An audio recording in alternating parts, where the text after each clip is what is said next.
তার মায়ের কাছে নিরাপদ থাকে এইরকম একটা নিরাপদ পরিবেশ আমরা তৈরি করে রাখছি আগামী 12 তারিখে। তাহলে তো ভাই আমাদের যে লাঠিপেটা থেকে শুরু করে গুলিছোড়া পর্যন্ত আছে এরকম দুষ্কৃতিকারীদের আমরা সাইজ করে ফেলছি।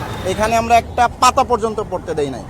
মারামারি ফাটাফাটি কাটাকাটি তো অনেক দূরের বিষয়, কোনো ঝুঁকিপূর্ণ আসন নেই। 12 তারিখ হবে শুধু ভোটারের দিন আর প্রশাসনের দিন। এই মুহূর্তে পুরো কেন্দ্র এবং পুরো আসনটা আমাদের দখলে মূলত, এবং এই নির্বাচনে আমরা পুরো জাতির সামনে ওয়াদা করেছিলাম যে ঢাকা 13 আসনে পুরো বাংলাদেশের সবচেয়ে নিরাপদ, সুষ্ঠু এবং একটা প্রভাবমুক্ত নির্বাচন উপহার দেব।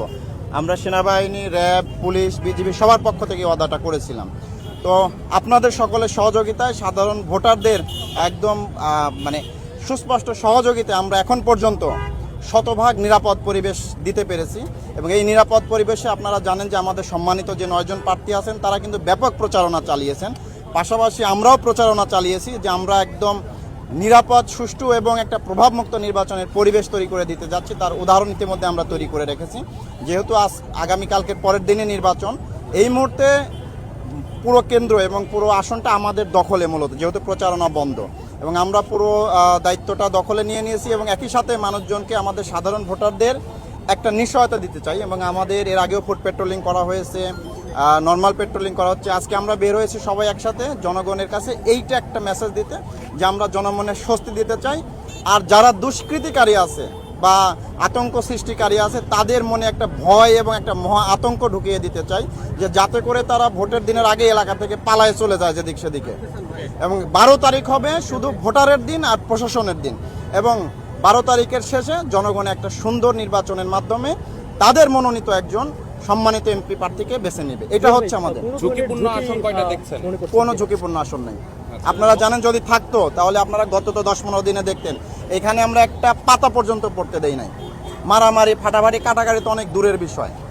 এই মোহাম্মদপুরে আমরা এমন একটা পরিবেশ সৃষ্টি করেছি, এইখানে যারা দুষ্কৃতিকারী বা বিশৃঙ্খলা সৃষ্টিকারী তাদের মধ্যে এখন আতঙ্ক কাজ করতেছে। এবং আমরা কিন্তু আপনারা জানেন গভীর রাতে, দিনে দুপুরে কিন্তু বিভিন্ন জায়গায় রেড দিচ্ছি এবং সন্ত্রাসীদের ধরতেছি, এবং ইতিমধ্যে তারা এলাকা ছাড়াও হয়ে গেছে। এবং আপনি জানেন যে ইতিমধ্যে এখানে আপনাদের সাংবাদিক ভাইরাও কিন্তু এখন পর্যন্ত কোনো প্রশ্ন তুলতে পারেন নাই নিরাপত্তা নিয়ে বা ভোটের মাঠের পরিবেশ নিয়ে। তো এটা আমাদের জন্য একটা প্লাস পয়েন্ট আমরা মনে করতেছি।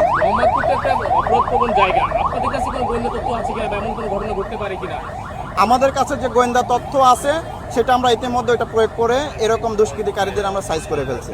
এখন শুধু আছে আমাদের একটা সুন্দর নির্বাচন উপহার দেওয়ার পরিবেশ। আপনি দেখবেন কোনো গোয়েন্দার তথ্য আপনাকে কেউ বলবে না যে কোনো রকমের আশঙ্কা আছে।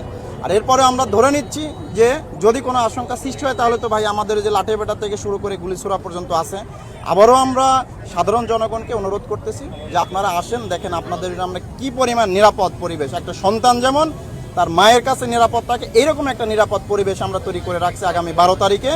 এই দিন দল মত নির্বিশেষে একদম বৃদ্ধ থেকে শুরু করে ইয়াং জেনারেশন পর্যন্ত আমরা সবাইকে আমন্ত্রণ জানাচ্ছি আপনারা ভোট কেন্দ্রে আসেন, এবং আপনাদের যে অধিকার সেটা আমরা আপনাদের কাছে পৌঁছায় দিচ্ছি, সেটা আপনারা বুঝে নেন, আপনাদের মনোনীত প্রার্থী আপনারা নির্বাচিত করেন, এবং একটা সুন্দর গণতান্ত্রিক পরিবেশে আমরা আবার যাত্রা শুরু করব একটা নিরাপদ বাংলাদেশে।